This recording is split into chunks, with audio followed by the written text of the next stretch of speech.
जो पाण में झेड़ो थो हले ऐं जेके बि क़ौम आहे उनजे पस गिरदारीअ में आहिनि मां उन्हनि खे गुज़ारिश अपील थो कयां त हेॾो जिंदे देरे जी पुल खां बिरोइन ॾे ईंदा उहे पंहिंजा ज़िम्मेवार पाण आहिनि। हेॾो रेगुलेटर ॾऊं कहिड़ी बि क़ौम जेसि ताईं असांजो झेड़ो आहे एॾो न अचनि वञनि।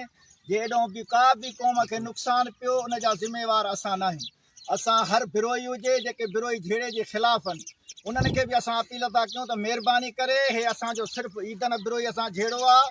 कंहिं बि बिरोईअ जो इन शइ सां तालुक़ु न आहे। जेकॾहिं कंहिं बिरोईअ खे इन झेड़े में असां ॾिठोसीं कयोसीं पोइ शहर में का बदअमनी थी उनजा ज़िम्मेवार उहे बिरोई हूंदा। बाक़ी हिन महिल झेड़ो असांजो जेको आहे ईदन ऐं दुरुअ सां आहे हुनजो झेड़ो असां सां आहे। सिर्फ़ु असां हर क़ौम खे झलियूं था त हाणे हेॾो रेगुलेटर आहे हेॾो जिंदेदरी पुल आहे गाहे जा टिशा खे कोन जेको बि माण्हू ईंदो कहिड़ी बि क़ौम जो हुजे जामोट हुजे बिरोई हुजे बरोच हुजे जे उहो मोह त उहो फोक आहे। असां उनजा का बि ज़िम्मेवार न आहे। मुंहिंजो एतिरो ई चवणु आहे महिरबानी करे कोई बि इन पासे ॾों न अचे।